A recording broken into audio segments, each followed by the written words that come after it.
Hi guys, so it's me again coming back with a tutorial. So what I'm going to do is show you my makeup steps and how I put on my wig. First, I'm going to start off by washing my face. You need clean skin. So I use Cetaphil, as you saw there. I've been using this for about the past month and a half to wash my face. And I don't use a rag. I actually use my fingertips, but be sure to start off with clean hands. Now, if you are acne prone, I'm not really acne prone. I don't recommend washing with your fingertips because sometimes they can just be oily. But yeah, scrub it up, dub. Make sure I get that in there good, and then I rinse all that off. I used to wash with actual Dove sensitive soap, but the jury's out on that, saying that it's not the best to wash with bar soap. So I've been using this, and sometimes I use Clinique as well, the 3-step for combination skin. But again, Cetaphil is much cheaper, and I've just been sticking with that. I do wipe my face off with a clean rag, like rinse it off. And then I let my skin actually air dry, just like you would your hair. I mean, I feel like it's better. My skin doesn't feel as dry when I let it air dry. Now, first step for the makeup, I use that MAC Strobe Cream, and I just place little dots all over my face. And this is what gives me my dewy glow look. It gives the skin kind of a unicorn feel. Is that even a thing? But you get what I'm saying. It gives you that natural glow. We're just going to rub all that in. Okay, Anna's being extra, but yeah. And always be careful with your under eye area. Now, I don't use a foundation. What I use is tinted moisturizer, which is like moisturizer with a little tint in it, as you can see. And I use the Iman BB tinted moisturizer. And I just dot that all over my face, kind of anywhere.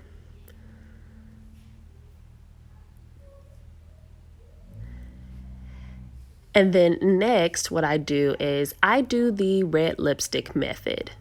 Now, some people would recommend not to do this, but it works for me to get rid of my dark under eye circles. And I don't have to buy a separate color corrector. I just use red lipstick, and I use my finger or a sponge to just kind of dab that into my skin until it is blended into like a pink color.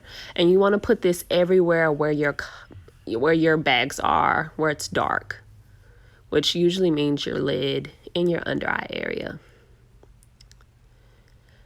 And typically I do use a sponge, but I didn't have my sponge available. I don't know if I ripped it, tore it, whatever, but at the time of making this video, I didn't have it. And my finger actually, I feel like, worked much better, honestly.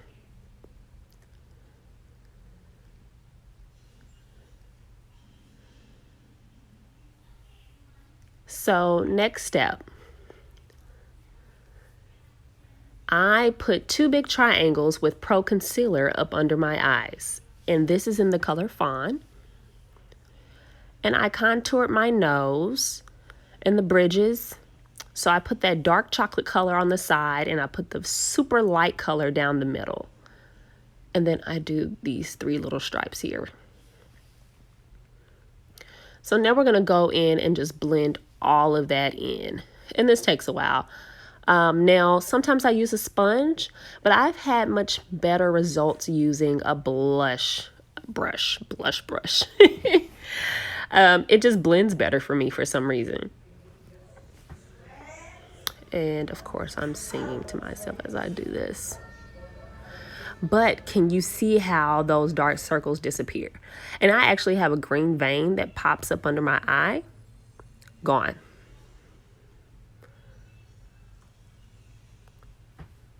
Now I'm going to put on my mascara. I'm actually one of those people that wears mascara to keep their eyelashes out of their eyes because my eyelashes are already so naturally long. So I just put a little bit of that on. Nothing spectacular. I don't wear lashes unless I'm taking photos. And I just kind of brush my eyebrows, make them look neat.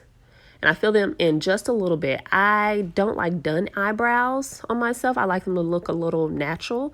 Now, when I have a full face of makeup done by a professional, I do allow for my brows to be on fleek.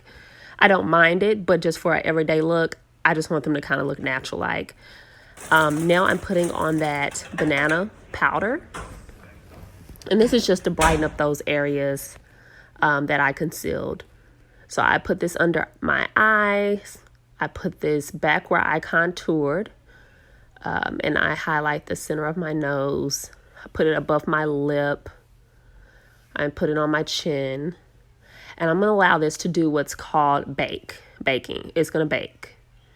So I'm going to leave it alone for a while so it can bake into my skin. I'm going to curl my eyelashes. Now, tell you about that. So I curl my eyelashes. Now, they don't curl very much. And the reason why is because I don't heat my eyelash curler up. Some people will heat this up with a blow dryer. But I'm extremely accident prone. So I cut that out because I feared for the day I would just burn my whole lid off for accidentally heating it up too much. So that's a no-go for me now. Now I'm using my Tarte palette. And I'm just going to put a simple, I guess that's a bronze eyeshadow on my lid. Something super simple, just kind of golden. And just spread that over. I'm not the best at doing blending and all of that, so I just let it be. I just put it on there, slap it on there, and then I put a little something on the end, and that's it.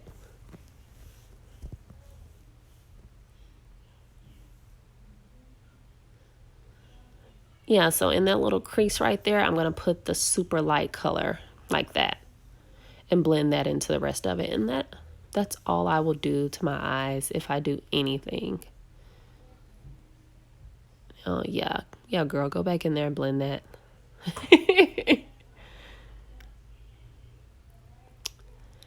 Now I use a MAC lip liner. It's called Cork. So I go in and I just line my lip. And up at the top there, right after I line my top lip, I'm going to go in and I draw a Y right there. And it's kind of like contouring your lip. It gives your lip some type of shape if you don't naturally have it. And then I use a MAC matte lipstick called Whirl. And it's kind of a nude brown with pink hues in it. And that's my everyday lipstick. Now that powder's still baking, y'all. It's done baking. So now I'm just going to brush that out, buff it out, whatever's excess, just brush it off.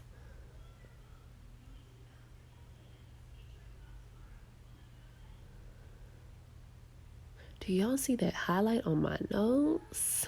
Yes, ma'am. You can't even see the wings on my nose anymore. That is the beauty of contouring. Now, never forget the neck.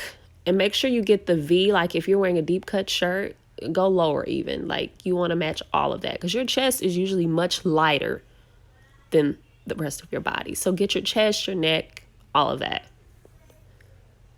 Now, for my lip gloss, I use the NYX Ginger Snap lip gloss. It keeps my lips moisturized. It's actually a really good lip gloss. I think it's called Lip Butter, actually.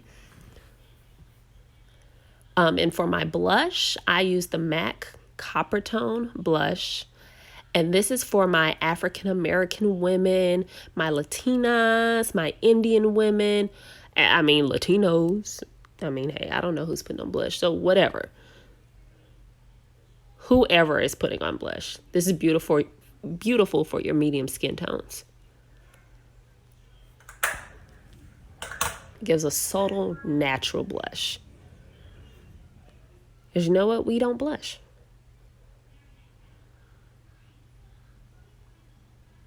Now I'm smizing, posing. And this head wrap I have on is from the African shop. I'll actually put where I purchased that on Etsy in the description box. But I love this wrap. Now notice that I have on a silk scarf.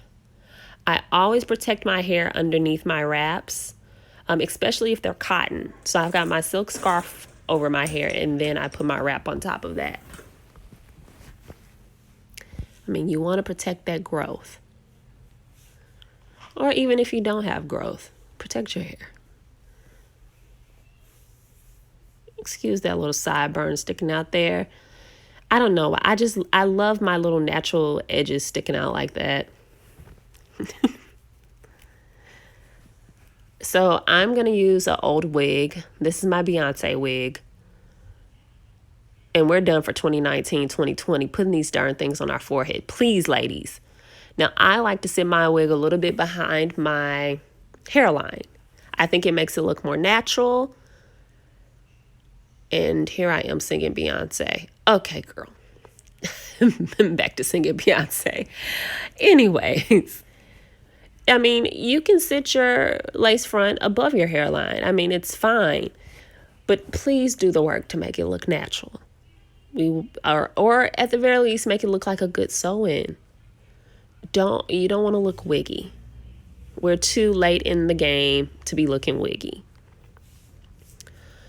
So I didn't mention that you do want to put on a wig cap before putting the wig on. You can buy 4 in a pack for like $4. And I usually buy a beige one that has, and then I'll go along the line and put concealer on it. And that makes it look very beautiful and natural. And then I put my wig on top of that. Now, here I am using an old toothbrush. And I just go along the sides there. I don't really like to swoop my baby hairs too much unless I'm wearing my natural hair out. But I do like them to look a little tamed when I wear my wig. Just the edges that are out. So there's that. We're lining it up. I guess not lining it up. Now, I bought this pressed powder specifically for wigs. I don't wear this on my face. It's the L'Oreal pressed powder. And I'm going to take my brush and I'm going to go in the parting space of this wig. And as I line that there, you want to be very careful. And the reason why you want to be very careful is because you can get this on the hair. And if you get it on the hair, it's kind of hard to get out. I mean, you can get it out with a wet rag, but it's kind of hard. It's like getting deodorant on a black shirt. And just by putting that pressed powder in that parting space, it just changes it. Look how natural it's starting to look. So take your time to do that. And look at that part. Now look at my ring. It's twisting to the side. I'm starting to think I'm losing too much weight. Your ring should not twist to the side like that. I'm losing weight because it wasn't doing that. Now I put on Got to Be Glued. It's gel. It is gel, people. I get my rat tail comb. And again, it is gel. I do not put glue in my hair. So on the tip of that rat tail comb, you'll want to put a little bit of that Got to Be Glued gel there. Put it up under the wig, right on the parting space, stab it down and hold it for a little while just to set it. Now, I'm only doing this for the sake of this video, and usually if I'm in a rush, I'll do it this way. But you actually want to give the gel time to get tacky. And I will actually put it around my perimeter as well. Let it get tacky and then place the wig over it and blow dry it. But again, for the sake of this video, this is something I would do on a morning when I just don't have the time to completely melt the wig. So here you'll see how I rush to do things. Now, you see the line of demarcation there. That is where the wig meets my head or my natural hair. We want to cover that up because that's what gives it away that it's a wig. So you want to go in with a powder. See how that's blending? Yes. Smize, girl. Smize some more. Okay, we're getting commercial like now. But that's how I was just feeling this wig. So I'm going to give you a 360. Hey, spin of this wig. And there I go, dancing again. And I think I'm going to give you some of the pancake there. Yeah, y'all remember the pancake? I'm telling my age now. But hey, chingy. Hey. But okay, enough of that. Ciao, guys.